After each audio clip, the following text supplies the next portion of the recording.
Mexico always sounds like a trash can.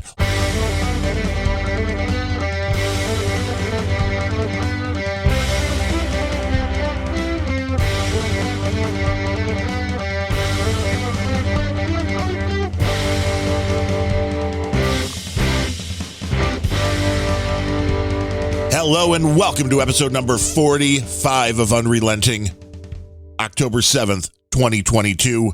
I am Darren O'Neill coming to you from just outside of Chirac. And where are you, Gene? I'm in Mexico. Are you sure? I'm pretty sure. Does that sign say Mexico or does it say Moscow? The weather's a little different, I'm guessing. It's pretty much the same thing, right? Probably. Mm-hmm. Which one has a currency that's worth more at this point? Well, interesting. Something I didn't realize is the Mexican peso has been going up against the U.S. dollar. Really? Yeah. So are you investing in pesos now like you did in rubles? You don't get as many pesos for dollars as you used to last time I was here. You're like, wait a minute. No, I'm angry white American. Give me more. Yeah, I think there's an awful lot of those. I haven't run into a whole lot of people here that are not angry white Americans. Really? Because they're taking all of the people that don't want to be in Mexico? What's the problem with America now? I don't think the population of Mexico has changed with all these people coming across the border because there's just as many people coming to Mexico. Interesting. Yeah. Well, there's a lot of people coming up from the south that Mexico tries to stop. Yeah. Or do they? Nobody knows.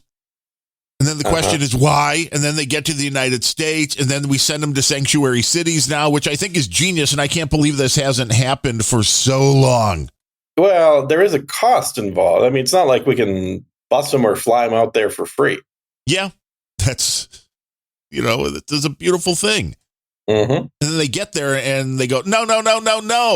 I love it. Well, the thing that is just absolutely awesome to watch are the videos of the people, not the elites, but like the people that voted for the elites, the ultra-libs, literally standing there in front of the buses with their horrible Spanish, which they learned from their maids, and then welcoming these people and trying to put a brave face to it. It's like, yes, yeah, we're consistent. We want these people here. Buenos dias and welcome to America. And that person over there will take your information to get you signed up as a Democrat to vote. It is cringe. I guess cringe is the best way to say it. What's going on there? This is an alarm? It is an alarm. Is that for you to wake up? I probably need to turn that off, shouldn't I?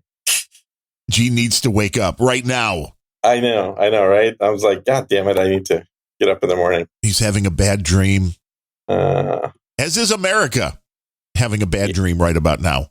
I think there's a lot of people trying to figure out whether they can wake up or not. Well, this is where I need to. How the frick do I silence this shit? Okay, you're not a tech guy. I get it. I know, right? This now sounds. Quit! Come on! Don't give me a goddamn alarms. All right. I just want to hear the phone being thrown through a window or something. It's not the phone. It's the laptop. That's the problem. Oh. So, yeah, couple of things. Since I am traveling, one, if I sound different, that's why I'm not on my preferred mic. Two, if you start hearing some kind of crinkly sounds or something, let me know. Because then I will try not to replicate whatever is creating that. But since we're going to be chatting for a while here, I may forget that I'm not on the good mic and decide to, get up and pour myself a drink or something. So the sound quality may shift. It's all good, though. Well, we hope the Mexican vacation has let you relax a little bit. Get you ready for the winter surge you're going to have from Russian apologist rations or whatever you're selling. Russian apologist rations. I think that's what you call it, right? Uh-huh. I keep forgetting the name that it's going by. Yeah. But the elections are coming up here and the phone calls are starting and I can't stand that. You're already making phone calls? Holy shit. No, they're coming in. Even though I have a system through UMA, which is a voice over IP system where you can use all of the available lists that are out there. And it's kind of a community source thing. It's kind of like Waze for telephones, I believe, because the more people complain about a number, then it puts it on a list like, okay, this is auto-blocks it. You're right. It's a nuisance call. It'll send it directly to voicemail, which is at least better because the phone's not ringing all the time. But all of these political ads, it's like they're all the same. I mean, does it really work at this point? It feels like so very spam. And then we've asked that question for years. It is spam. Right. Why does spam continue coming? Because somebody's falling for it. Yeah, exactly. That's exactly right. And the thing with political ads, here's the thing I've never understood is these people primarily are trying to get a hold of you to get a donation from you for their campaign. Yeah, so they want you to tell them you're going to come out and vote. Yeah, well, but beyond, I mean, usually that's what the calls coming out the last week before the elections, those are all get out the vote calls. But all the calls happening right now for another month and a half still want money. Are I need money calls. And then you think about, okay, well, what are they spending money on? I mean, why do they need calling me $10 million? And yeah, and you think about it, what do they do with that money? Well, they have a bunch of volunteers that are unpaid, sitting there making phone calls.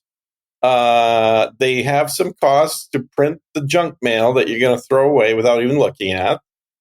And I guess for the bigger campaigns, they have some radio ads, maybe. And I don't think anyone's doing television political ads these days at all. So the only thing that's left is Facebook ads. Well, the television, I think, are all basically streaming stuff. So they're doing the same kind of ads, but you're seeing... Yeah, well, but streaming stuff doesn't cost what television costs. Oh, yeah. So my point is, basically, they're spending 90% of all the money that comes in, they're spending on Facebook or YouTube, promoting their YouTube video. Which is why Mark Zuckerberg's happy. This is the biggest waste of money in the world, because all you got to do is just get on the Tim Cass show. Is that all you have to do? Tim Cass just gives you an audience like nothing else in the internet world. There are so many of the local politicians. It's interesting. I want to know how many where it really matters beyond just what party you have behind you. Well, I'll tell you, when I ran for office, one of the things I didn't realize is that of the money you raise, the two things. One is you can get matching contributions from the government, which is awesome. Totally legitimate businessman and all. Well, that's the deal. It's there. It's like a standard thing, right? And then the second thing is you don't have to spend all your money on buying ads. You can buy equipment and you can pay salaries. And this is where the shadiness comes in. Right, because, I mean, you maybe need a really good masseuse for like 20 hours a day. Oh, that's a standard thing. Dude, not saying that we did this, but we could have done this had we wanted to. Let's phrase it that way. I remember taking a long-ass limo to the gun range and shooting a whole bunch of fully automatic weapons. And that was a campaign thing? Mm-hmm. I mean, did you video it, take a picture? Was that the... It was a high donor event, yeah. Oh, well, there you go. Yeah. But, I mean, there's all kinds of shit that people spend their money on. So none of it is good, because the only thing they really need to do is pay for a mailing list. That's literally it. Everything else, I think, is extraneous. You know what I mean? Probably, yeah. I mean, I know the people that know them personally maybe will vote for them or not, depending on whether they like them or not.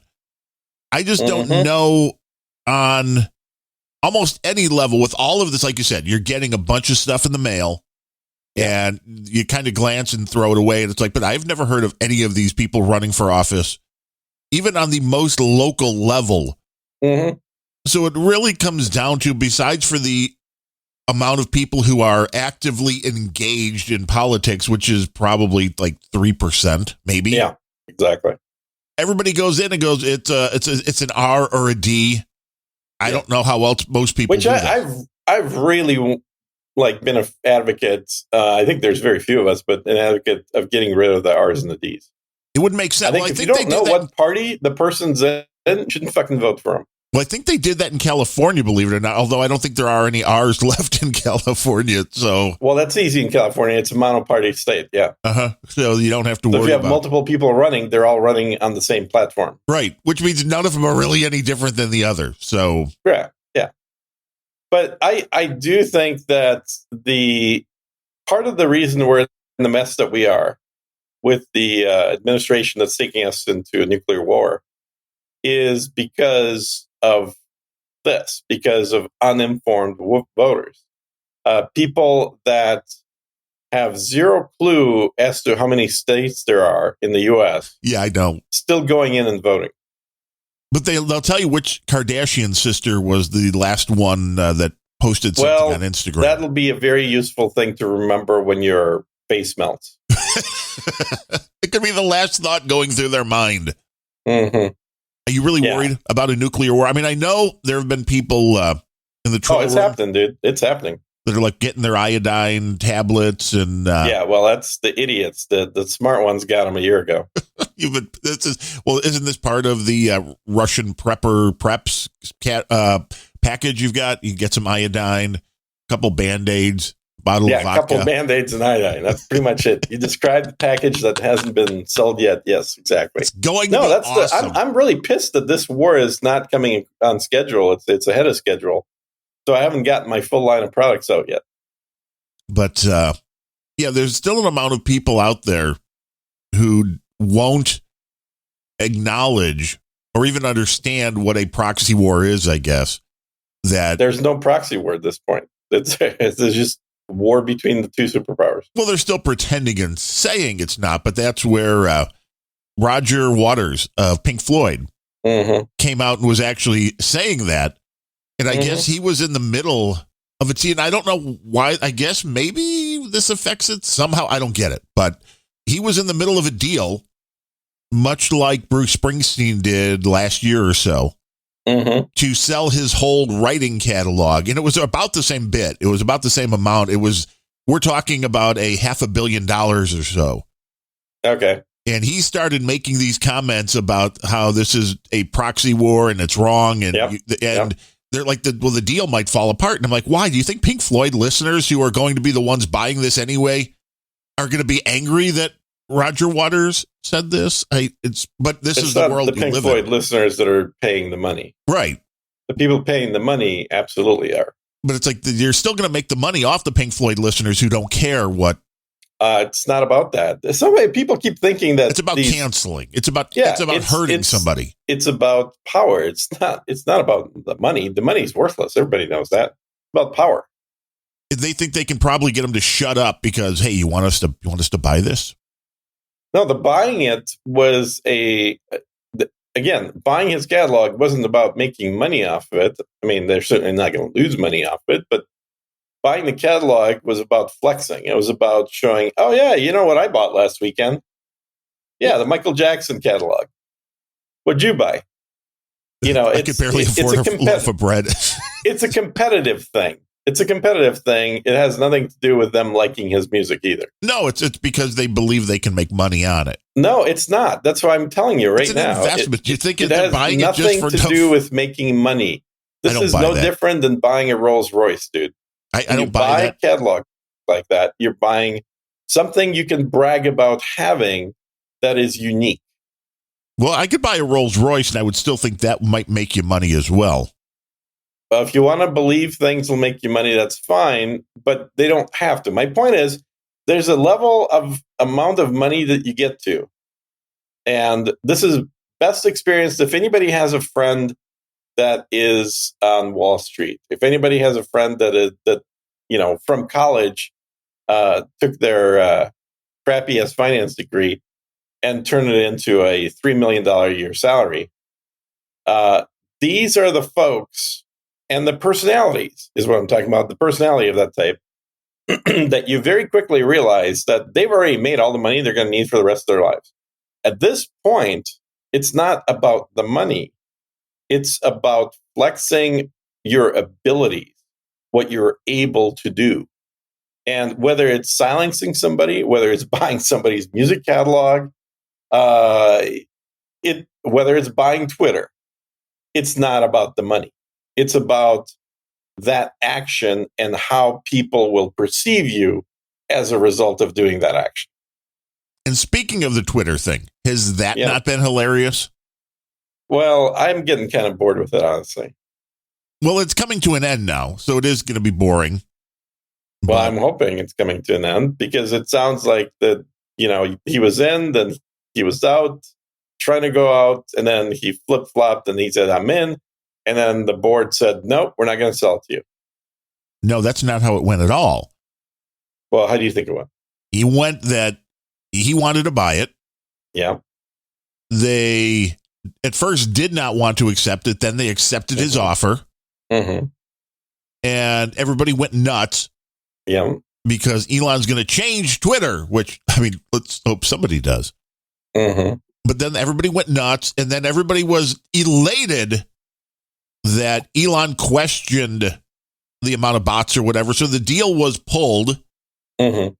And then all the people that were so upset, now all of a sudden Twitter's like, we're going to sue you if you don't buy us.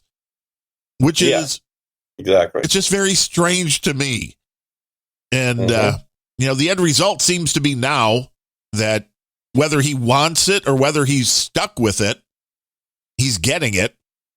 And I do believe that means, there's speculation. We'll see how fast all this stuff goes down. But there's speculation that Donald Trump could be back on Twitter before the midterms, which that would be interesting. Yeah, and Trump's already said he's not rejoining Twitter, so that's not going to happen. Well, I can understand that because now he's got his own social media and he wants people to come over to his own social media, which is failing like the worst little piece of crap ever. But I have no idea. Again, this is an indicator why Trump shouldn't be president. He got the good idea of saying, well, screw you. I'm going to take my toys, go home, start my own damn service. That was good. But then he manages to get together with people just like he did when he was president, that do not have his best interest at heart. And they're just trying to make money off him. And that's exactly what happened here. He could have joined, on a Mastodon server and had a huge installation there. He could have joined Gab, which was really they're a little too religious for my taste, but they're basically the guys that kind of were the initial alternative platform when Torberg started getting kicked off of everything. There's a lot of different things that he could have done, but starting a service with a company that no one's ever heard of like this was not one of them. But we've learned through history that the first company that is successful with something is the one that holds a ton of power. Well, the first, absolutely. But when you already have second and third and fourth that exist, you don't come in as the fifth. You get a deal done, especially when you're a billionaire. You get a deal done with the second or third. Well, this is what I brought up yesterday. Everyone's always known of. And I haven't seen anything like this in the media. But what if Musk offers Trump in?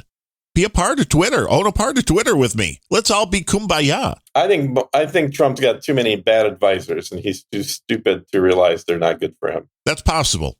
That is possible. Yeah. If it sounds like I'm talking funny, man, the new crown, I bit the side of my mouth like in the first day. Oh. And now it's hard to talk without biting this cheek. And then dental work is not fun. Oh, it's not. It's not. All you got to do is remember back to childhood with the freaking braces. I never had them. I should have gotten them because I could have used them, but I never wanted to go through the hassle.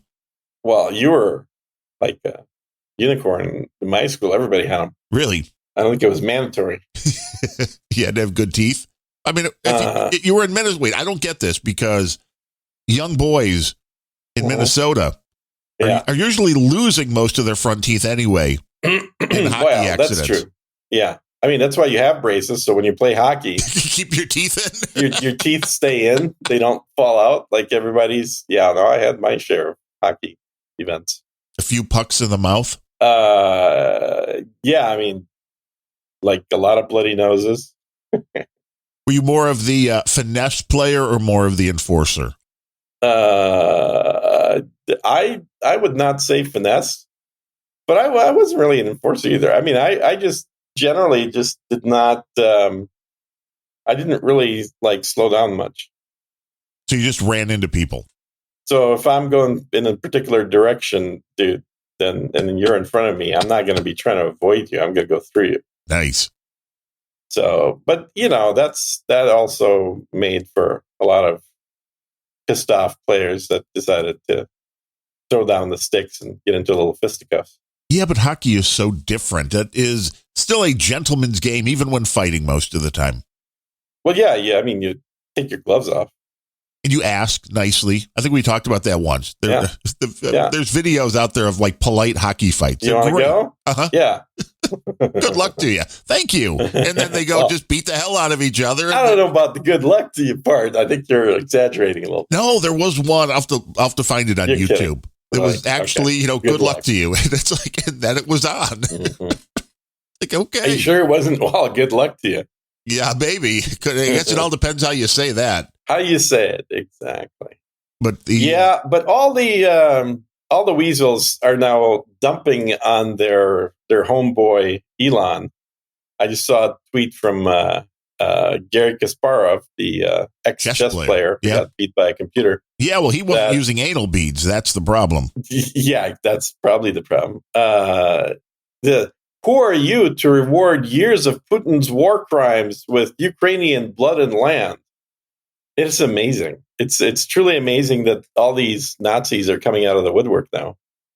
Well, most people seem to believe that the amount of money that Zuckerberg put in to the last election made a big difference.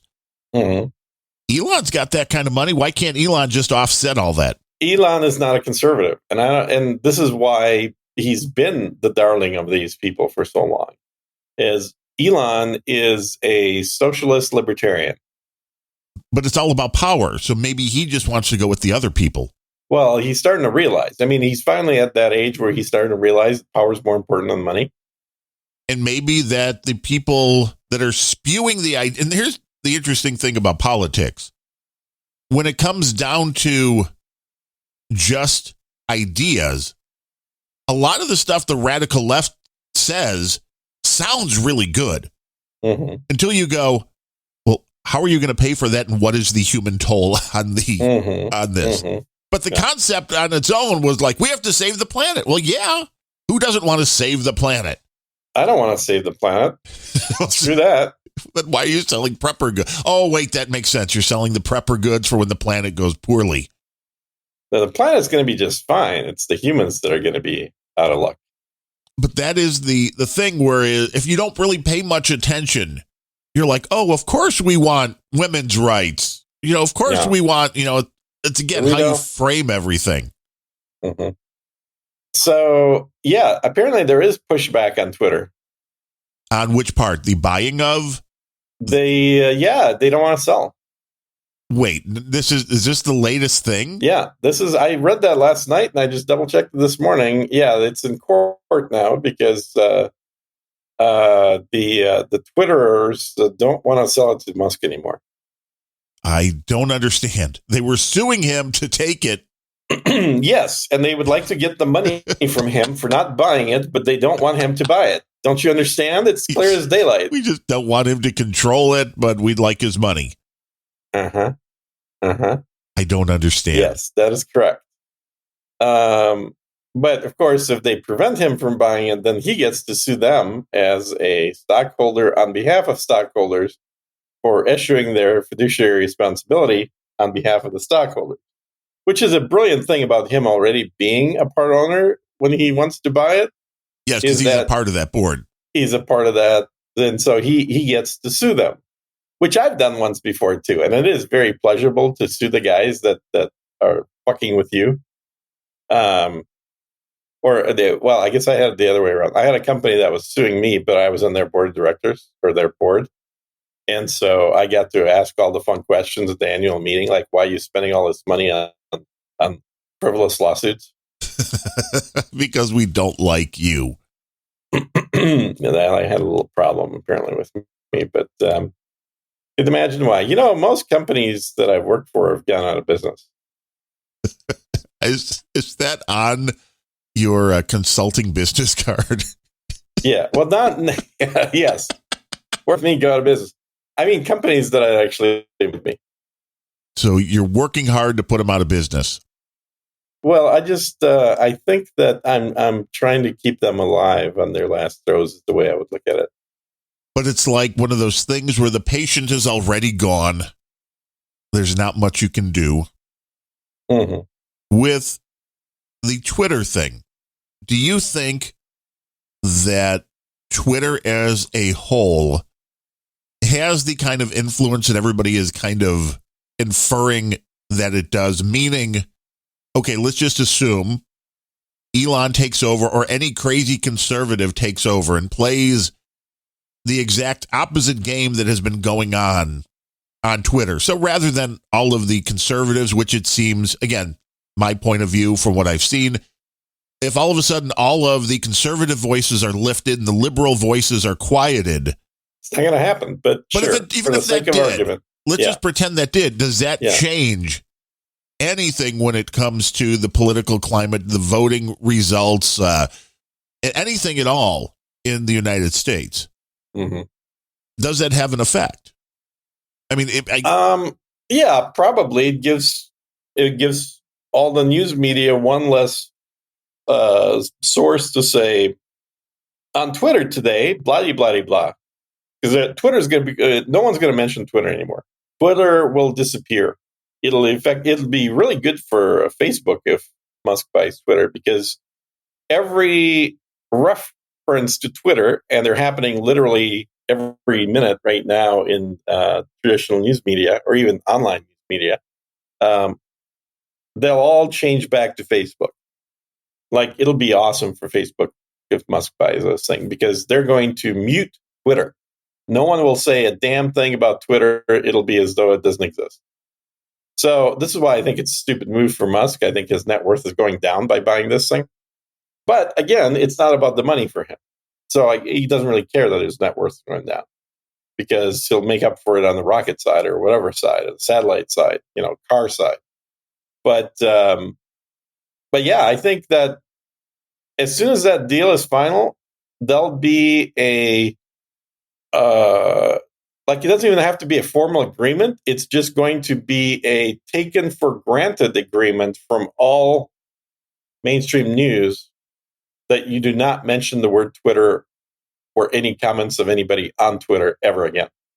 Well, then how long before Jack Dorsey or somebody just spawns another version of Twitter that's for the liberals?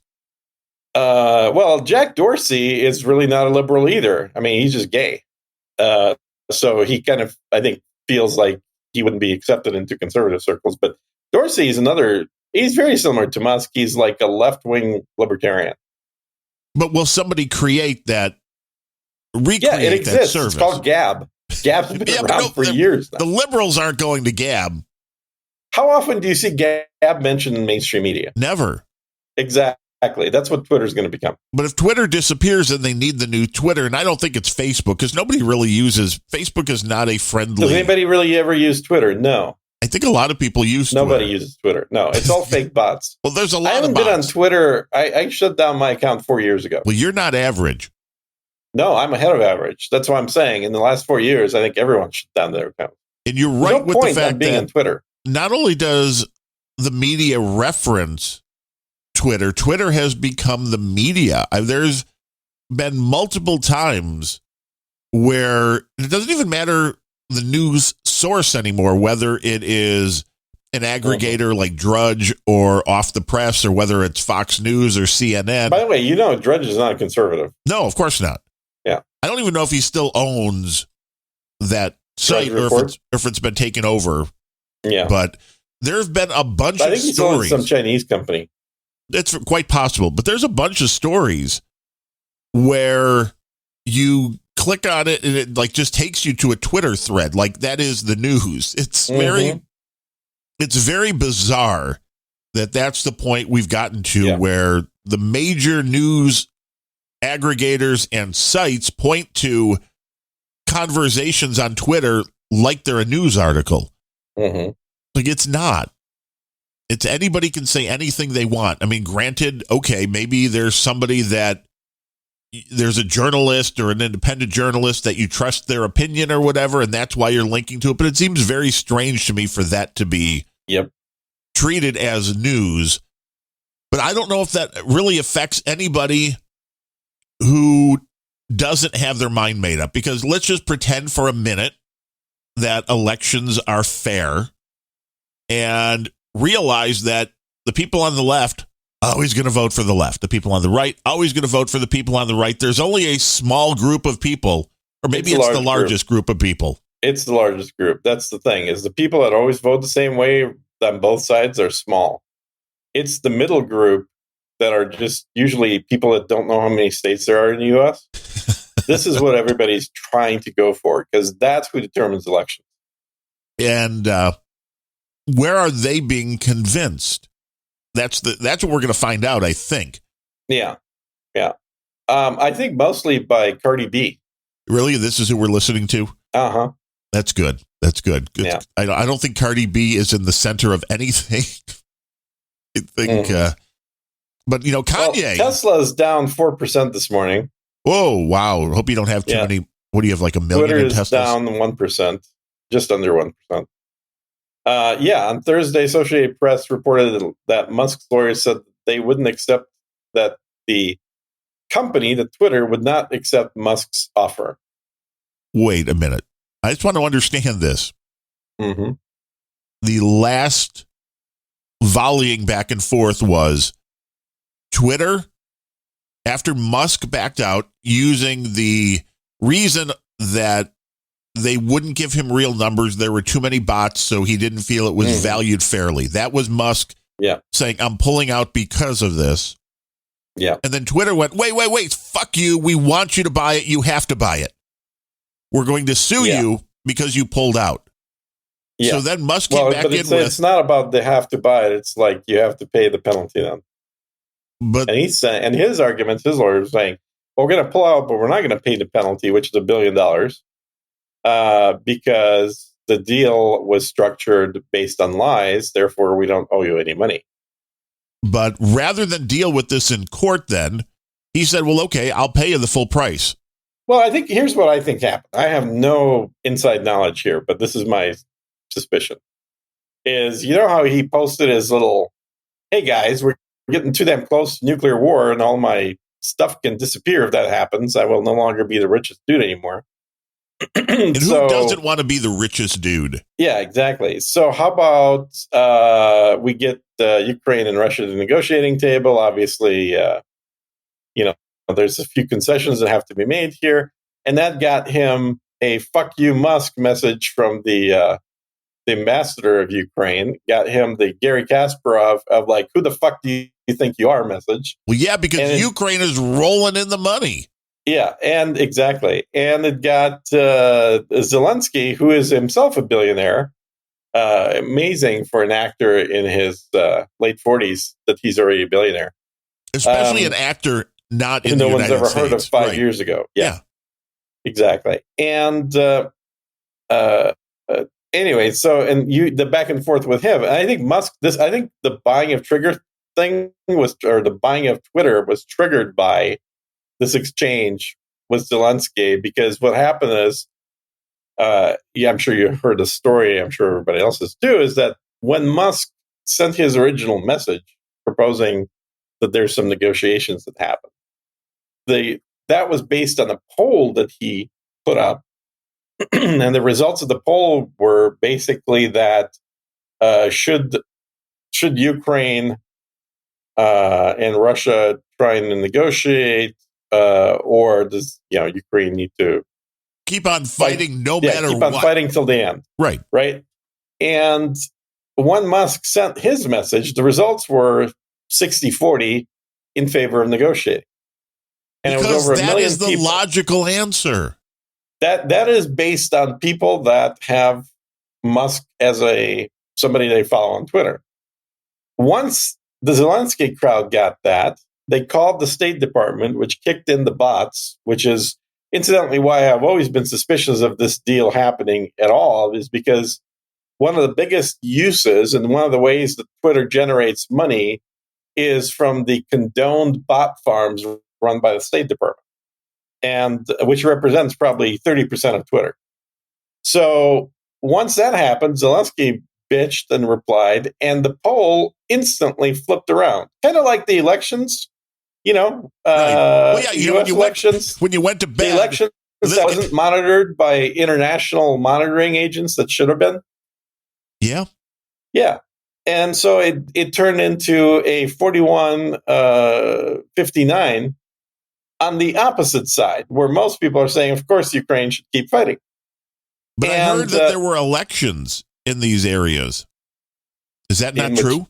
Which areas? In Ukraine that voted. There was elections? Yeah. Well, that was the whole deal, that there were elections where the people in the questioned areas said they would rather be a part of Russia. They want to be annexed by Russia. Yeah, exactly. But apparently they don't matter. Well, no, don't you know the elections were false? That they were rigged. Yeah. We've been told they were rigged elections could never be rigged. Because the U.S. didn't run them. The Democratic Party didn't run these elections, therefore they're rigged. Well, and I believe even Putin came out and said, well, let's do another election with oversight, and if that's how the people vote, that's what happens. And then the Ukraine's like, no. Well, it's like, well, wait, but then how? Yeah, Why? I mean, this is the irony. So the saving of the Ukraine that Ukraine is talking about is literally the areas they've been bombing and killing children in for 8 years straight. Like, what exactly is Ukrainian about the area that you've been bombing for 8 years? Incidentally, the first elections were held in 2015 in Donbass, where overwhelmingly over 90% of the population said they want to join Russia. So what happened right now in 2022 just reaffirmed what the original elections demonstrated back 7 years ago. That yes, they think that their country was stolen by pretty damn obviously the United States, but by these elites that are very pro-Nazi, pro-social, pro-Ukrainian, anti-Russia, and so they've been fighting them for 8 years straight before Russia ever joined in, and they held their referendums back 7 years ago and decided that given the choice, they would much rather be part of Russia. And the only part here that Ukraine doesn't like, the only part Zelensky has a problem with, is they're taking their property with them, their land. Right. Because that's where they live. Prefer them to leave because they, right. As soon as he was in office, he effectively told them that if you're not going to be part of this new Ukraine, then why don't you go back to Russia?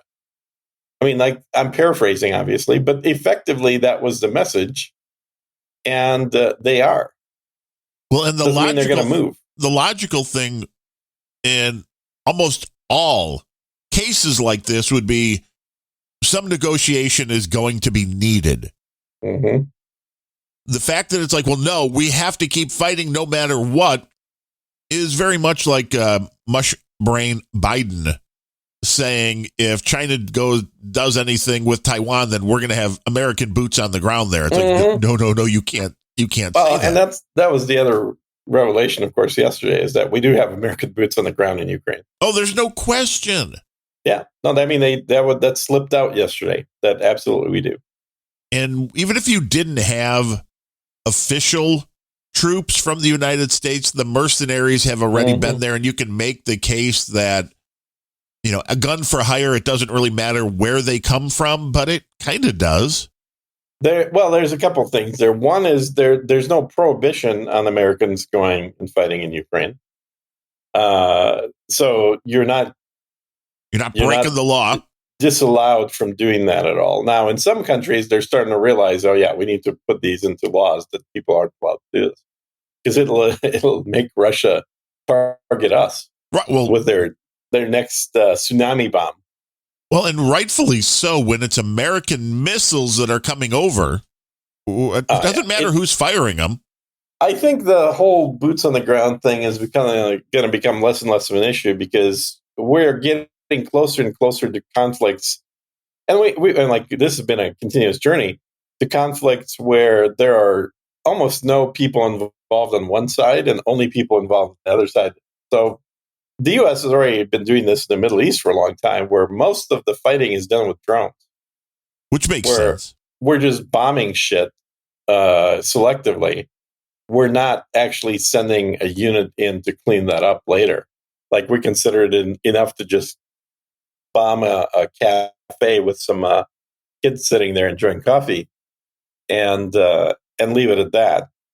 And I think this is going to be happening more and more in the future for everybody. U.S. is just technologically advanced, so we're leading the way. Plus, it's harder in the U.S. to convince the population that the deaths of the population are worth it. China doesn't have that problem. China doesn't have to convince anybody that it's worth sending 1 million people to take over Taiwan. The U.S. is going to have trouble convincing 100,000 people are worth taking over Taiwan. Well, when does the U.S. start getting hit with drone strikes? I don't know when the U.S. starts getting hit with drone strikes, but I have heard, again, I'm sitting here in Mexico. There's a lot of Americans here. They keep throwing you out of the United States and you keep getting back in. I appreciate that. Keep sneaking across the border and back into Texas. Exactly. I don't understand. How do you sneak back in a bright white Adidas tracksuit? You'd be surprised how many white Adidas tracksuits there are coming crossing the border. Oh, is that why you bought 1,000 of those? You just kind of like give them away and then mix in with the population. You're giving Adidas tracksuits in the long like ZZ Top beards from like a Halloween costume to people, and you're like, "That's it. It's a Halloween costume." Let's say that's what it is. Exactly right. That's phenomenal. Oh, I got my. I had the mariachi band playing for me yesterday. It was great. Just for you, or were they there for other people as well? They just come to your room? Well, I mean, I guess there were other people there too, but I was the one telling him what to play, so that was nice. I thought maybe you were getting a nice massage in your room and the mariachi band just kind of wandered on in. Strolled on through. Hey, I don't know how things are in Mexico. It could be like that. Uh-huh. Yeah, it's just like that. They have wandering mariachi bands just walking into your room, correct? Yeah. Sounds relaxing. Now, have you had any Mexican food while you've been in Mexico? I've had tons of Mexican food while I've been in Mexico, and I haven't felt at all bad about it. Well, why would you? It's excellent.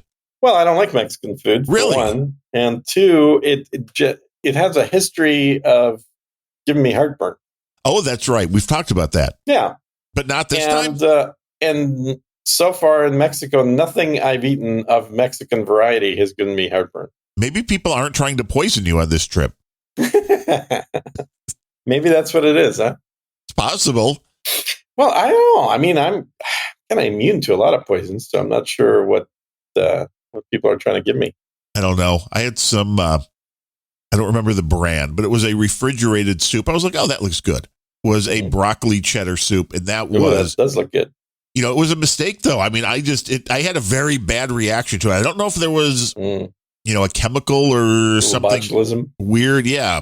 In the soup. Cause I mean, I didn't get nauseous, but the heart rate went up to like 100 beats per minute and was just a little sweaty. And I'm like, ooh, am I having a heart attack or something? But then that went away. And, for the next day or so, I didn't really want to eat much because, the stomach was just a little off, but it was kind of weird. Was a I mean, that could be that it became thawed at some point and bacteria got in there. Yeah, it's possible. It's not actually the bacteria that generally is harmful. It's the bacterial waste products. The bacteria that's made from the bacteria? Well, it's not the bacteria that's made from the bacteria. It's that as part of their metabolism, their poop. Yay, bacteria poop! Now there's a show title. Bacteria poop generally has, well, it's not always bad for you either, but it can have a poisonous effect on you because these are things your body generally does not have to deal with, right? In fact, one of the big dangers is if you have bacterial infection is if you kill off the bacteria too quickly, then you might actually have a secondary toxic shock infection happening because your body's not able to flush out all the dead bacteria that's floating around and leaking all kinds of substances. We are interesting creatures. What? We are interesting creatures. Well, we're just bags of mostly water, but Yay. we're just little self-contained swamps. That is okay. That's pretty accurate. It's technically accurate. Need me some good Mexican food. I went the other day for a nice Mexican steak tacos. Oh yeah, I had some really good tacos. I had some okay tacos too yesterday, but I had some really good tacos the day before. I went to the Mexican night here at the Mexican resort. Yeah, there are nights that aren't Mexican. What else do they do there? They're Mexican. What do you mean? Well, you're like, it was Mexican night, but it's like you're in Mexico. Oh yeah, a Mexican themed food night. Do they have like Ukrainian food night too? They definitely do not have Ukrainian themed night. No. You're like, why not? Russian food? They got borscht and vodka. They might, but the Mexican night, the tacos were absolutely fantastic. I've never had tacos like this. They were like pork with cilantro. Oh, and pineapple. Ooh. Yeah, I've never had pineapple in tacos. I'm going to start doing that in the future, I think, because the pineapple has just the right amount of acidity and sweetness to the pork, and it was just great. Why have I never done this? I have a fresh pineapple in the fridge right now. You're not supposed to keep those in the fridge, dude. Yeah, that'll help you keep them a couple extra days. You don't want to keep them more than like 4 days, though, even refrigerated. This was always my question, too. Yeah. Because a fresh pineapple, I was surprised at the short shelf life of these things. Because they're like, well, yeah, if you're unrefrigerated, which is where they sit in almost every grocery store. Yep. Unrefrigerated, they last like 2 to 3 days. I'm like, are they really just going through and throwing away if everything? Yours lasts 2 to 3 days, you're buying some shitty ass cheap pineapple, dude. I mean, that's what they say online that it should last. I'm not saying what I've had lasts that, but they'd last way longer than that. They're just like bananas. If you get one and you eat it instantly at a store and you didn't like squish it to make sure it's soft, it's going to be unpleasant and not sweet. You have to let it kind of ripen when you get it home so that it gets a little softer and it starts to become a little sweeter. Which makes sense. Just like a banana. Which makes absolute sense. But everything that I've read, and I went because I'm like, well, how long does this? Because I had one that was, sat around for like a week, and it's like, well, how long do pineapples last? I always assume the same thing that, like you're saying here, that's like a banana. But every fucking website was like, oh yeah, after like 3 days, it could start to get, it could start to go. Yeah, that's bullshit. See, you can't believe anything you find on the internet. I have one of them little. Why would you? It's written by Chinese bots. All of it. On Twitter. The whole internet is Chinese bots. That's all it is. I should have gone to Twitter to find out. Twitter is American bots. But I've got the little $10 device that just you cut the top of the pineapple off. You put this thing in, you turn it. Oh, it's beautiful. It just comes out with your nice pineapple rounds, whatever you want to call them. Yeah. It does suck it out. Here's my problem with it. I've got one of those devices too. Here's my problem with it. Is it's made for a standard size pineapple. Well, that was my other question. It's like every fucking pineapple we've had is pretty much exactly the same size. How does this happen? No. I get ones that are bigger than that. So you like really the big pineapples? The device kind of leaves way too much on the skin. Yeah, that's no good. The other thing about it is I don't like the I don't know. I use the old fashioned method, man. I just chop off the sides. Yeah. Yep. I take a cleaver and I start trimming the sides to get all the actual little barbs out of it. And then I just slice it up into long slices. Now, if you could do like an oversized apple core and take the core out of it and then just have the pineapple bit left over. But again, I just don't like the standardization aspect of that because every pineapple is going to be a little different size.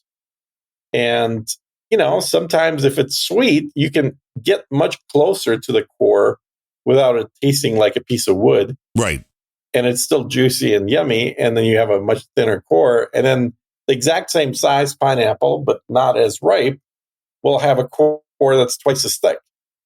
So I think you just got to, eyeball it. It makes sense. Well, although you can still, it's so amazing how cheap those fucking things are, given that they can only grow them in tropical climate. Oh, I know, like $2.50, which is like, that's crazy. Yeah, yeah. Because if you watch them grow, I mean, these are, they're not like super fast growing. How long does it take a pineapple to grow? If you know, yell out the answer. Yeah, I think it's. I want to say it's like 3 months. Which, I mean, I guess isn't bad if you can go through 3 or 4 harvests a year. Keep popping the pineapples out there. Well, I don't know that it's 3 or 4. It may be 2. But I don't think it takes 6 months for them to grow. I think it's about 3 months. But they're. I just feel like they're a lot more work than a lot of other fruit. Well, yeah, but they are delicious. Grow. I mean, although you do have to. It's not like an apple where you can just bite into it and take the skin with you. I mean, hell, we've even learned that lemons, you could use every last little bit of it. Absolutely. Lemons are good for you. The pineapple has a little bit of waste product. I don't think you can do anything with the palms or the outer. No. I have I've made pineapple juice in a juicer where not with your bare hands. Huh? Not with your bare hands. You just didn't. No. So no. I used to juice a lot, man. I used to juice like tons, but what I realized after juicing for a while is that I'm getting a lot of sugar. Well, yeah, that is the problem. It's one of the problems with juicing is that the sugar is concentrated when you're juicing. And you probably technically shouldn't be having 4 pineapples a day. Yeah, well, exactly. And when you're juicing, you do eat you're drinking it, but you're going to buy about 3 pounds of fruits and vegetables every day. So you can make about 1 pound of juice. And that's anyway. So I was juicing the pineapple. You could definitely juice the core and get some more juice out of it, but you don't really want to chew on it. No, it's not delicious. No, it really isn't. Although it smells good. Pineapples are the best. Mm-hmm. They do smell good. And how do we get on this topic? I don't know. Well, you talked about Mexican food and then putting pineapples. Well, this is a show just like Seinfeld, a show about nothing. We went to what you were having for dinner, and it was the best taco ever. It had pineapple in it, and I was like, "Damn!" What it was, yeah. There's people argue bigly, whether people should have pineapple on their pizzas. And I'm like, "Hey, if you like." Oh yeah, I had some of that here. I had a pineapple pizza with. Was it with ham or did you? Yeah. It was Hawaiian. Because can you mix pineapple with anything else? Because that's always what it seems to be. Put on anything, man. Well, I mean, you could, but do you? I mean, do you ever be like, give me a sausage, pepperoni, and pineapple? It seems like. Yeah, I generally do. Interesting. So it's like there's nothing that doesn't mix well with the pineapple. No, I think there are plenty of things that don't mix well with pineapple. I think what doesn't mix well with pineapple is like really starchy stuff. But you have to have fat. Fat mixes well with pineapple, which is why it's usually ham. That makes sense. Because it's fatty. So the acid and the sugar complements fat really well. But you don't really want to have something that's not fatty but starchy with pineapple. That is not going to go well together. Send us your favorite pineapple recipes. Let us know what you use it in. Mm-hmm. And it really was the revelation that you could, and I know you could do it by hand the way you do cutting the pineapple. But at the local Meijer here, when you buy a cord pineapple, and I did that a couple of times, and I'm looking at the pricing. It's like a cord pineapple was like $5. Yep. And you could just buy a fresh one to core yourself for like under $2.50. And I'm like, well, that seems obvious, especially when I saw the device for $9.99 on Amazon. I'm like, oh, the core of the thing. Yeah. Like that's genius. And it I don't even Bigly perfect. But I don't think it really is even that big a deal. Just do it with a knife. I do have plenty of knives. It takes a little more room. The benefit of the corer is that you just use one device and the skin is left, so it's sort of self-contained garbage. Well, there's juice in it. Then it's like just drinking pineapple juice directly out of the carcass, out of the pineapple. And if you're going to do double duty with a pineapple, like if you're getting ready for a party, you can, with a coring device, you can make pineapple drinks very easily. Like for people, put a straw in it, and then have people just drink out of whatever alcohol you're drinking out of the pineapple. You can fit a lot of alcohol in a pineapple. Yeah, presumably a lot of ice in there. Yeah, but yes. No, not just straight vodka inside of pineapple. That's a whole different thing there. Just let it suck in that pineapple juice that's left from the sides of that would be delicious. And there is quite a bit of juice left. But if you use that core and then you fill up the pineapple with ice and then you put a little bit of something in there, it makes for a nice summertime, very unique drink. I do love me some pineapple. I do not like a tropical climate though, so it's just one of the oddities. That is kind of a weird thing about you. You like the lemons, you like the pineapples, you don't like the heat. Weather. Nope. Uh-huh. And we're finally back into the 50s here, right outside of Chirac today. So, well, it's cooled off here a bit. I think we're down to the 80s. Oh wow! How do you even manage that? I mean, after a week here, I kind of got used to it. The thing that's different between Austin and where I'm at is the humidity is much higher here because I'm right on the coast. You out there in the ocean swimming around? Yeah, so it's like 50% humidity. You on the ocean side, the Gulf side? Where are you at here? Oh, I'm on the Sea of Cortez. Ooh. Mm-hmm. Now, is it true there were pictures of you in a Speedo and a top from an Adidas tracksuit? Oh, totally. On the beach? Yeah, I mean, it's it's the way Europeans always go to the beach. Yeah, you don't want, it's not a good mental image. Uh-huh. And the other thing about being down here is you also realize that the water in the Sea of Cortez or any ocean is kind of salty and sticky. That doesn't sound nice. Well, no, because you get out and it feels good while you're in it, but you get out and then you need a shower. The sun dries the water, and what's left on your skin is the salt. That's not a good look. So you can't see it, but you can kind of feel it. So basically, you realize, like, fuck the beach, I'm going to sit in the pool. So that's mostly what I've been doing, is sitting in the pools. Which you could do that in the United States. You don't have to go to Mexico to get a pool. Well, I mean, I suppose technically, but if you want that infinity pool with the bright blue water just beyond its rim, you have to go somewhere. You have to go somewhere. Either in Florida. Well, not now. Maybe. Sure. Maybe there's some areas. There's plenty of water in Florida. What are you talking about? Yeah, there's plenty of water right now. Yeah, I've talked to somebody just recently out of Florida, and apparently it was just not as big a deal as the TV shows make it out to be. Well, it depends where. I mean, Fort Myers was leveled. There were a lot of other places. It just kind of rolls its way through. And But, again, it's a different point of view from living in the Midwest, which you have. Yeah, so tornadoes. We get the tornadoes. But see, when the tornadoes happen, it's usually, there are every now and then massive tornadoes that just cut a huge, mile wide swath and go, miles. But that's a rarity. Usually a tornado does a little damage. It doesn't take out a whole area normally. It's happened. Yeah. But it's that different mentality. I was talking to Dame Jennifer of the animated No Agenda fame. And she's like, it was only a category 1, no big deal when it got to me. And I'm thinking a category 1 still seems like a pretty big storm. Nah, not really. It's nothing. You can just no problem at all. No, I think category 1 is like 35, 40 miles an hour. It's nothing. I think it's a little higher because we get 30 or 40 miles an hour winds here. Yeah, you do. Exactly. That's what I'm saying. It's not a big deal. Isn't category 1 like 70, 80 miles an hour plus? No. I don't think it's that high. Now we need the book of knowledge. I can hear you typing, so you're. And if you're wrong, right about that. I am totally typing. It's like if you're wrong. Category 1. Hurricane. Let's see what it says there. What are the stats?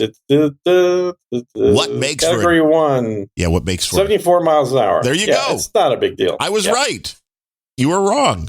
No, it was pretty close though. I mean, 74 miles. We get those winds in Austin all the time. Well, that's Very Austin. Common. Very common.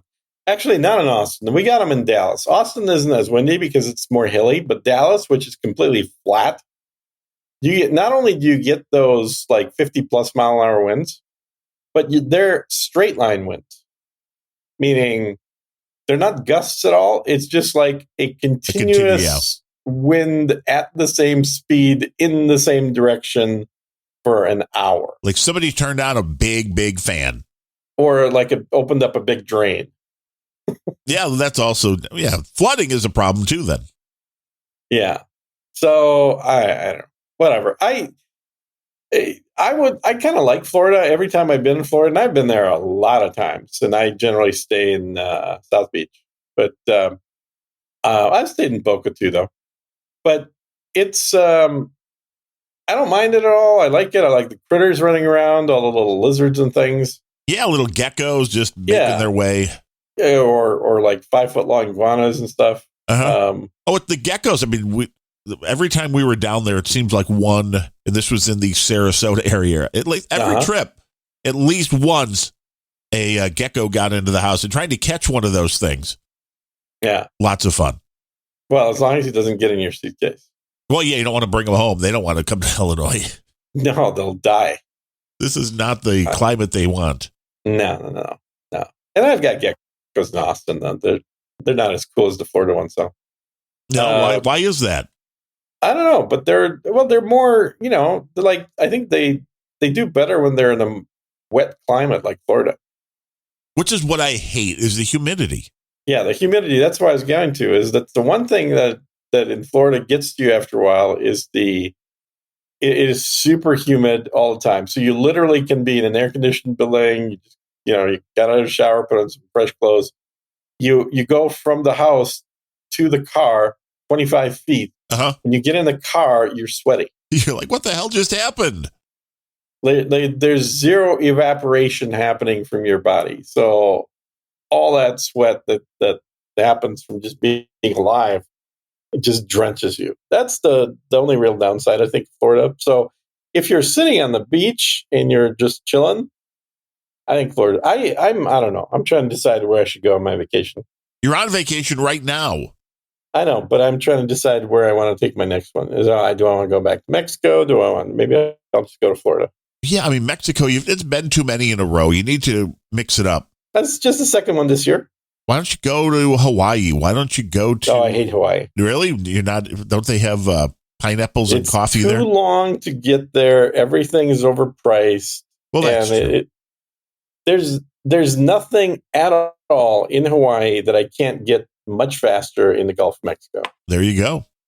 It's way, way, way overrated. Why not go further, though? Go to Venezuela.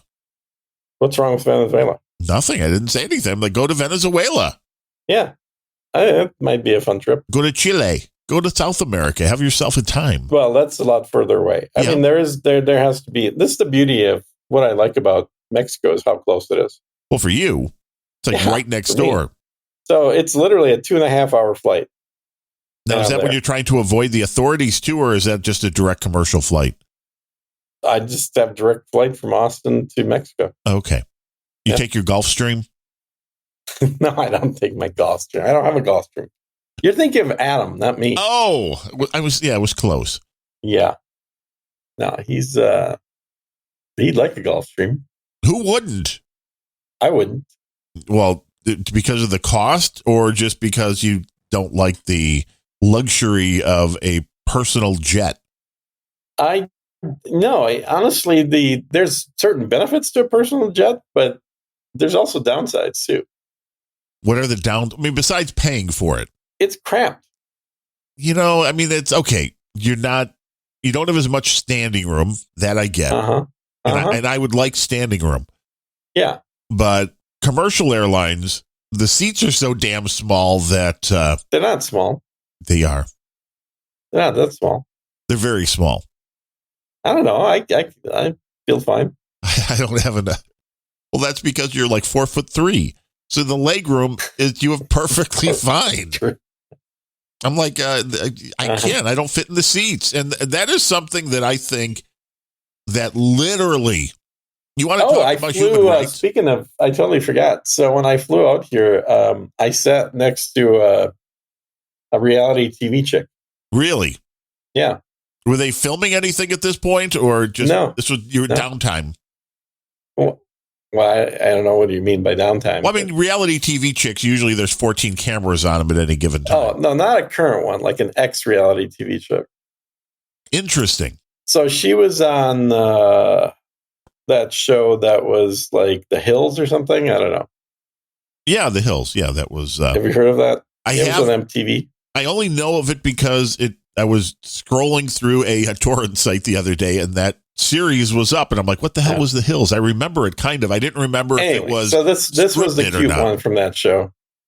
Like Adrena Partridge or something? So I had no idea who she is, obviously, because I don't fucking watch Because TV. You don't watch The Hills, right? I have no idea. I wouldn't know if it's some current TV show either. But as I'm walking through the Austin airport, I keep seeing people stopping and taking pictures with this chick. Well, that'd be even funnier. She was like walking right behind you, and you're like, why are people taking pictures of me? Yeah, no, they're like, she's being nice. She's stopping and, getting selfies with folks. And I see this happen like 4 or 5 times. And then I see that like she's coming to the same gate that I am. I thought, oh, that's interesting. And so then as we're standing there waiting to get in, I said, so what's the deal? Why, I don't want to sound rude. I have no idea who you are, but why are people taking pictures? And she's trying to be cute. She's like, oh, I don't know. I don't know. I wonder that myself. Why are people taking pictures of me? And then finally she says, well, I used to be on this TV show. I'm like, oh, okay. I'd never heard of it. And we get on the plane. Oh, is that what you turns just out said? we're sitting right next to each other. Nice. I'm just like, I've never heard of it. You made some like rude comment, and then you're sitting next. That would be perfect. Yeah, totally. I'm just like, oh, what? Now I sent a picture of her to one of my buddies, and he's like, oh, did you get her digits? I'm like, no, dude, she's wearing a ring. I'm like, oh, it says here she just got divorced. I'm like, oh, fuck. You're like, well, what, now I know exactly who you are. Oh, man, it was too funny. So which girl was it? What's her first name? I can't remember her name. Don't even remember? Wow.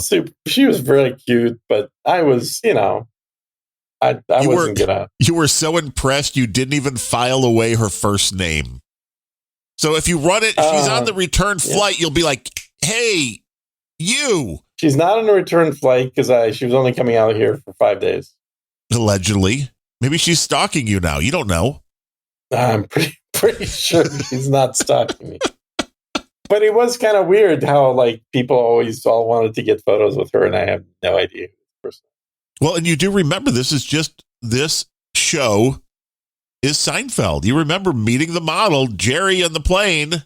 Hey, There you go. Mm-hmm. You are living out your own Jerry Seinfeld fantasies. I've been living out my own Jerry Seinfeld for like 30 years. I mentioned a long time ago that I ought to get royalties out of that thing. Do you have a constant dialogue in your brain that is narrating your life while it goes on around you? I do. I've had that forever. Now, see, that is do what you I want. Not? I do, but it's like that would be a entertaining bit of audio, I think. Having that, having the full Gene narration. Well, you're getting it right now, so why not? How entertained are you? On a scale of 1 to 10, at least a 3. Well, that's not very good. We could probably raise it to a 5. Well, that'd be better. I'm guessing that's what Kevin Seifert was thinking when he came in with the one and only $5 donation for today's show. Mm-hmm. And I've noticed... Well, it's value for value, man. You get what it's worth. I did notice when sending out the splits for this show, Planet Rage, Grumpy Old Bens, which are the shows that I do with somebody else. You do a show with somebody else? Yeah, there are 3 of them. And soon to be 4, but this one I think fell behind because you viciously told people not to donate. Well, I just don't see a point in people donating when right now they have better things to spend their money on, like, food, iodine pills. Is this the push for Russian apologist prepping? You want to buy? Yes. Why should they donate to you when they can buy my pills? Exactly. Sounds fair. Seems absolutely fair. You're getting plenty of donations coming in. What are you complaining about? Well, I'm not complaining at all. I've noticed the solo shows are still by far making way more than the other ones. So, I mean, solo shows. So you're saying you're starting to get more for what the hell's your solo show? Random Thoughts. Random Thoughts. And the Rock and Roll pre-show. Yeah. But the Rock and Roll pre-show was the big one, I thought. Yeah. But those are the 2 solo shows. The solo ones together are definitely, doing better than any of the others. Which just lets me know that everybody likes Larry. A lot of people like Bemrose, and well, Gene, that's the verdict is still out. Yeah, I don't know about that, dude, because it's not the money coming in determines whether people like money. Wait, you broke up. The money coming in doesn't determine what? Whether somebody likes the show. What does determine whether they like the show? If they keep listening. If they have to keep listening, that's good. They have to go out and tell people about the show. Yeah. Yeah, and this is something, I'll tell you one other thing I've noticed is, I used to just post whenever I did Sir Gene Speaks on No Agenda Social. And like I just would a post, link to the show. Hey, here's a link to the show. The latest Sir Gene Speaks is up. And occasionally I get a comment or 2 out of it. But what I've noticed is for the last 3 or 4 episodes, instead of putting a link to the current episode, I said, screw that. If they want to listen, they should subscribe. So I put a link to the subscribe page. And guess what happens? That helped? Yeah, absolutely. People start subscribing that were not subscribing, but simply just listening. Interesting. Changing behavior. Right? By just changing the link. That's crazy. Yeah. So because you would assume that people would know that it's a podcast. And I know we take way too much for granted that, it's a podcast. Of course you can subscribe. Yeah. Why wouldn't you? And you want to do it on a podcasting 2.0 app. Yeah. Because then you know when the shows go live. You'll get a notification. New podcast app. I think that for some people, when I was posting it previously, they would just click listen for however long. I don't know if it was necessarily the whole episode or not. And then forget you exist. And then, that was like, it was no different than clicking on a link of me posting a YouTube video. Doesn't mean that they're going to take any action beyond just clicking play. But as I've been posting the link to the subscription now, even if they're just a little bit curious, they figure, well, okay, so let me subscribe. I'll listen to a little bit. If I don't like it, I can unsubscribe. But there were, I think, clearly people that would have subscribed but didn't because I didn't point them to subscription. You have to ask for the order. It's like the Zig Ziglar method. I guess. If you want to zig, then you got to zag. Right. Dude, that guy made so much money on those books. That's kind of why he wrote them. Right, you think? Well, why do you write your books then? Not for that reason. So I found the chick's name. So you were curious who this is. This is Kristen Cavallari. Oh, nice. Cute little blonde, right? Cute little blonde, yes.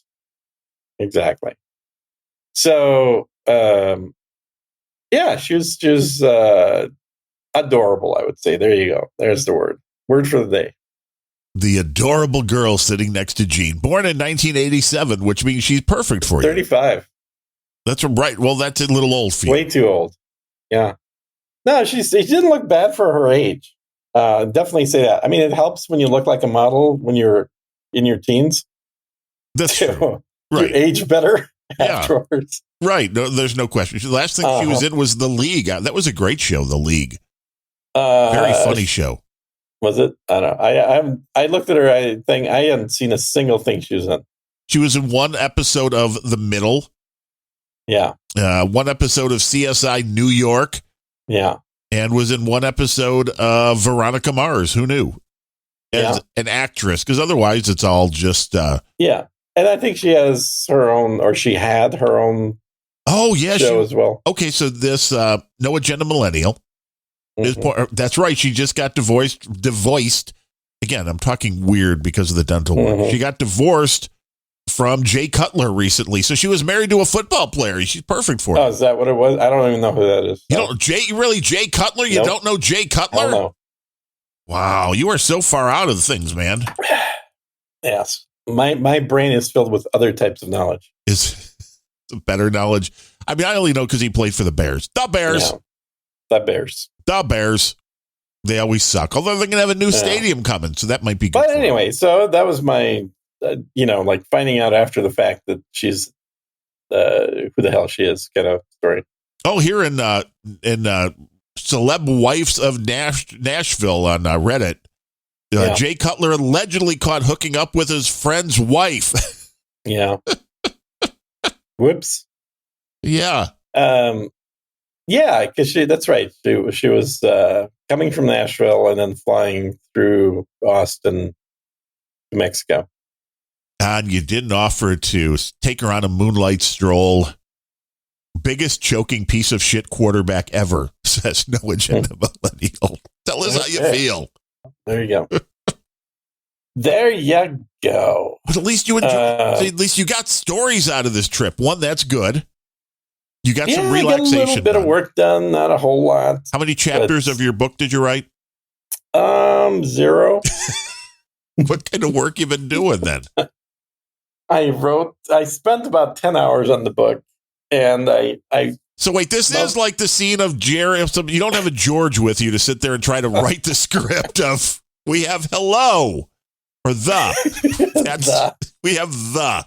I kind of put together a table of contents in the end, but it took way longer than it should have. And I will say that time moves slower when you're not drinking. That would seem obvious, yes. Yeah. So I was, by about 7 p.m. at night, I was like, okay, well, I've been in the pool, swam a little bit, sat around, did an hour or two of work, probably an hour, and had some food, surfed the web for a few hours. Fuck, I'm out of things to do already. You're like, it's 8:30 now. What do I do? It's not even. It's that. It's not even 8:30, and I'm like, now what? Do I take a nap? Do I do a little siesta and then wake up at 10 p.m.? Well, is this like a resort where things are going on 24/7 if you want to go down? Oh, hell no. No, oh, God, no. This is a very relaxed, you just come down here to write your book resort. Gotcha. Yeah. They did have fireworks at 10 o'clock every night, though. Oh, well, that's nice. Never got to see them. I'm assuming it's a all-you-can-drink resort that you're not drinking at. So is everybody else around you inebriated? No, it's definitely not an all-you-can-drink resort. In fact, okay, it's a resort where I've been paying like $30 at dinner for iced tea. Oh, damn. Yeah, because it's not not that iced tea is that expensive. It's just that there's no refills. So I'm getting like 6-7 refills of iced tea, and it's coming out to $30. Yeah, I always hated restaurants like that. Yeah, I hate. This is one of the things I don't like about Mexico. There was a place here that was a steakhouse that the last time we were in there, and that was one of the reasons it was the last time we were in there like 10 years ago, was because of that. I don't mind spending $50 or $100 on a steak. I don't, because I do it like once a year. But when then you get the bill and it's like, wait, every iced tea was $5? That's nuts. It's like, you think maybe you could have fit that into your price? It's like, I know I can take 5 tea bags, throw it into some water at home. That's going to cost like 15 cents. It's pure profit. They lose more money on water than they do on iced tea. Then I believe it. So I would ask them, and then the glasses are tiny. They're literally like 8-ounce glasses with 6 ounces of ice. Right. That's the gig. Oh, you want a refill, sir? Oh, yes, I do. Okay. Check. A refill? And yes. It's like you're charging me $5 for a glass of ice, basically, every time. It's the not beer even good is American cheaper ice. than that, but I don't drink. So it's that has been a point of annoyance for me. I knew this was going to be the case. I was ready for it, so I wasn't like disappointed because I assumed it'd be happening anyway. But it's still annoying as fuck. I'm with you. I don't like overpaying for things I don't have to overpay on. Yeah. But you'll be shortly heading back to the Estados Unidos. I will be, indeed. I've got my Coyote waiting for me. So as soon as I get back in, it's the fastest way to get back home into Texas is just do a Coyote trip over the border. Now, is the Coyote taking cash, or is this where the crate of Adidas comes in handy? The crate of Adidas. Uh-huh. And then the beautiful thing is they take the clothes out of the crate of Adidas, and then they use that to ship some more migrants over the border. Is that what they do? I think so. I have a pretty good grasp of how this all works. Mm-hmm. I believe. Yeah. So, well, we'll see. Well, I guess I'll find out exactly how it works. What kind of celebrity will be sitting next to you on the way home? We want to find out. Yeah. Well, I'll talk about that next episode. But if you had a hot little blonde next to you going out, it's going to be like some big, burly, sweaty guy is going to be next to you on the way back. That's already me. So you are going to sit next to you. But it could be future you coming to warn you of the impending doom coming. Should be. Future me. What would future me say? I don't know. Yeah, it's like, hey, man, those iodine pills, you got to take them sooner. Yes. Otherwise, you're going to be screwed. Uh-huh. Hey, I don't know. Do you really think Russia's going to nuke somebody at this point? No, U.S. is going to nuke somebody. Oh. And Russia's going to retaliate. No. Does the United States nuke somebody and say it was Russia? Yeah, but I mean, I don't care who says what, but the U.S. is going to nuke first. Absolute guarantee. Well, there is precedent, to be fair. Not only is there precedent, we have no president right now. Mush brain. We have a shadow government running things, none of whom were actually elected. True. And they're hell-bent. All the neocons and the neolibs are all hell-bent on World War III not really being real, and they think that they can do literally anything they want with zero consequence. So, I mean, I hate to return back to politics because we're having such a fun time talking about not politic issues, but the latest is, I'm sure you've heard that OPEC is going to slash their production, which will raise gas prices. Right. The U.S. is very mad about it. They're very, very mad, and they don't think it's right. But OPEC basically said, fuck you. And also, in other good news, now it looks like Indonesia and a couple other countries are joining BRICS. So BRICS is going to be now over half the world's population. Is that bad? Well, I don't think it's bad. I'm pretty sure the U.S. government thinks it's horrible. It's a continued devaluation of the U.S. dollar. That is not a good thing. It's being reported in the troll room, and I have confirmed this. Kristen Cavalieri was on a 4-day detox in Mexico. She'd never done. Do you think I make this shit up? An emotional and spiritual detox. People are just saying that she went there for a little. I'm going home a different woman, she added. Wow. I mean, maybe it was because she met you. I don't know. Probably. You probably had a I'll never tell. I'm just looking for the end of the article here where it's like, I sat next to a man on a plane that I would like to reconnect with. Yeah. No, I guess not. She's got pictures with some other guy. So darn. You were so close. So close. So close. But yeah, the American, the whole system is going downhill.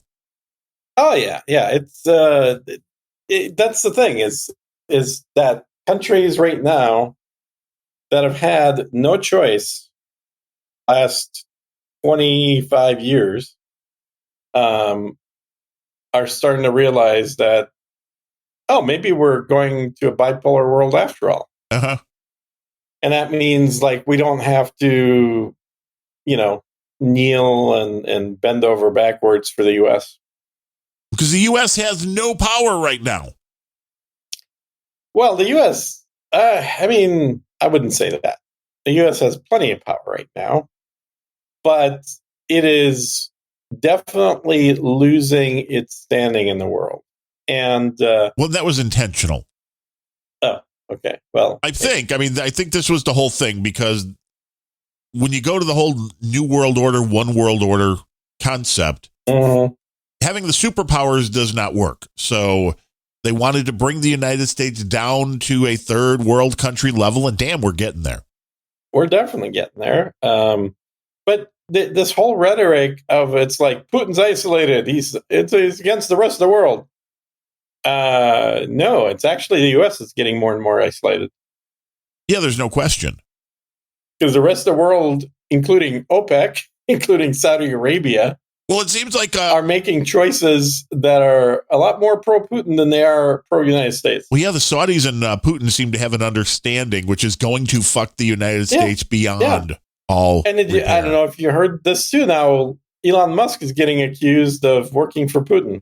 The only thing that would make sense right now for the United States is start drilling for oil as fast as you can.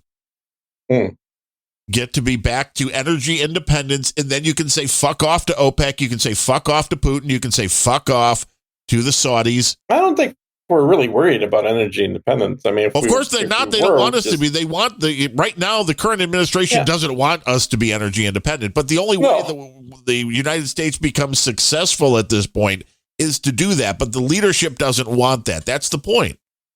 Yeah, I don't think the U.S. has leadership right now. Nancy Pelosi's just making her $200 million by being in Congress. She's done that her whole life. Uh-huh. Made lots of money being a public servant. Mm-hmm. I tell you, it's aggravating. Well, this is how, this is how revolutions usually start. It is. Sometimes they're bloody. Sometimes they're with a stroke of a pen. In this case, maybe a keyboard. Twitter. Maybe the revolution can happen entirely on Twitter. Oh, yes. That's so not going to happen. On nice. Twitter, please. Uh-huh. Now, it is sad to see the U.S. becoming a third world country. Yeah, I would agree. Well, we're certainly nowhere near a third world country right now. The path that we're going down is to become a third world country. It seems that way. And I'm sure we'll be continuing this conversation shortly on Grumpy Old Bens, which is coming up live on this stream right after Unrelenting. Oh, really? Yeah. And then we have to get it in before, Adam and Dave come on with Podcasting 2.0.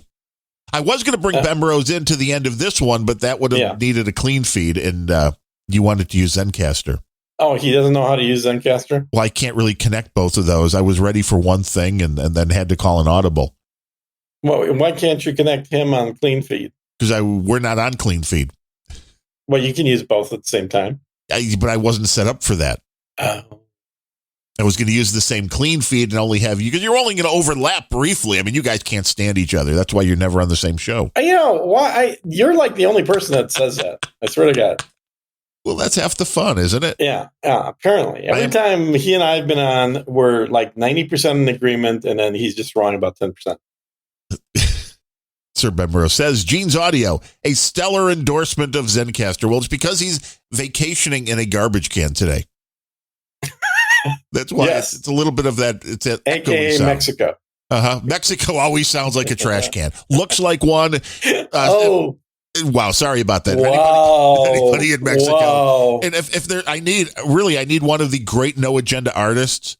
I mean, we always use the same art for this show, but if somebody could do Gene as Oscar the Grouch in a garbage can in Mexico, that would be great art. Yeah, but you have to send the art in along with a $10 donation. Yes. It has to be in an Adidas tracksuit and Ray-Bans. You got to look stylish. Mm-hmm. The banana hammock, that's all up to you on what you're comfortable providing. Banana hammock, please. Yeah. What can I say? But you'll be back in town then for next week's show. Yeah, I'll be back home. So we'll do a normal type show. But I don't think this will sound particularly bad. It's just, if you want to switch to clean feed, that's fine. We can switch to clean feed. I just want to. I've had really good luck with this. So we'll have to do some more tests when you're back with the real microphone. Setup. Yeah. But I don't know. I mean, now granted, I do a lot more posts than you do, but I thought that even with this portable setup here, the sound quality on Sergine Speaks was pretty good. Like, you could tell it wasn't my normal mic, but I don't think it was anything that somebody who hadn't heard the show would think, oh, why is one guy on a good mic and the other guy isn't? I guess it depends on what kind of filtering. Because are you still using Descript for that? I am, yeah. I think they may do a little filtering on echo and that. They do. So their echo cancellation may be pretty. I'll listen to part. I mean, I don't like to, but I'll listen to part of Sergine Speaks. Yeah. Well, just listen to like 10 minutes of it and see what you think. And see how it sounds. And because I'd be curious, obviously, because you have a pretty good ear to see. Because when I listened to it post-processing, I was like, well, this doesn't sound bad at all. The magic could be done, which is, we will try to do the magic here. There are many little filters you can throw on these things to make it sound as good as possible. Isolate the voice, get rid of the little reverberations. Well, and this is what I like about using the current product that we're on. Although I guess Clean Feed Professional version does it too. Is the fact that they record the audio, right, and I'm not having to do all the filtering in real time. So I can just, when I grab the audio files, which incidentally, I don't even have to download from them. It's set up from Zencastr, just dump it into my Dropbox automatically. Hey, the last show I just used what went out onto the stream with a little bit of tweak, and nobody complained. Yeah, but that's, again, this is not like there's a right way and a wrong way to that. No, there's plenty of ways. There's different ways to do it, and they're both fine. But Adam doesn't want to do any post-processing. So he's very much of that school of, you should be able to set it up for a live broadcast to be exactly the way that you want the final sound to be. And you can. And I've always come from the other direction in whatever I've done in the past. Has always been, the raw audio is just raw audio. It's nowhere near the final product. And you go through, you clean it up, you smooth it, you get rid of all the ums and the buts and the ahs and all the other garbage words that are said during the course of the podcast. And then you sound like NPR. Last time, as much as possible, yeah. Last time that you, I remember, said, well, I've gotten pretty good at not using those words. And I ran the filter and I'd found 400 instances of it. Of which word? So, of the combination of all the garbage words. All the garbage words. But it depends. Could be used, I could just be saying, You could be saying, and that's a garbage word. No, not if it's like, hey, I went to a carnival. Well, it's not going to, that's a different, it knows the difference. Okay, I'll be working on that. Well, I'm just saying. And I do plenty of it. I do less of that than I used to, but I still have quite a few of the garbage words popping up. But that's what adds to the personality rather than it sounding like, hello, you're listening to NPR, and we will be discussing a very important topic today with our guest. But that sounds great. Like, if you were like that the whole show, man, that would be awesome. I would love that in the co-host. People would be tuning in left and right. Really? Well, we can play it that way. We'll see how well that works out. Yeah, well, we definitely both need to be at home in the good setups to do that. Do I have to be? No, I would love to do that. We could try a show in very much a NPR style, a muted NPR style with all the artifacts cut out and everything. Do we have to take out the snarky banter as well? They have snarky banter on NPR, but it has to be accompanied by light laughter. You're absolutely right. It can never be real laughter. No. It has to be the light NPR banter laughter. Then you move along. I like it. We can try that. Maybe that is the format we've been missing. Maybe that'll generate all kinds of donations too. Well, we hope your travels are safe. Maybe we should do mugs. I mean, that's what NPR does. That works for them. So does Steven Crowder. $120. Then that's $120. We'll send you a great mug. Oh, so it is a donation prize that you can only get. I've thought about that. Because it has to be something exclusive that cannot just be purchased on our web store or something. Yeah, exactly. Well, that's what Crowder does, right? Like you mentioned. And I think he's pretty good at that. I mean, there's no reason, like all these same online stores that let you upload a photo to make your own custom mug, you can do that without making that public. Right. So it's and then you could just ship it directly to the person if you had to. Yeah, from them without having to touch a mug. Ever. Yes, I don't want to touch your mug. No. So we could have show branded stuff that people earn as a result of donations. The only thing this adds, and I mean, I know Adam's kind of solved it by saying, you guys do your own math and then you send us the spreadsheet, is the tracking portion. Like if we say that as soon as we get $120 from you, you get a mug, just like NPR, well, no one's going to send you $120 all at once. I mean, show's just not worth it. So, but over the course of a year, they might send $120. Possibly. And then they get a free mug. Nothing is free in this world, Gene. Nothing. No, it's totally free, but it costs you $120. Right. Congratulations. Welcome to the math of Unrelenting. I thought you were going to wrap it up right on that point. You know what? I was, and there's something going on in my system that like paused my screen for a minute, so I better do this.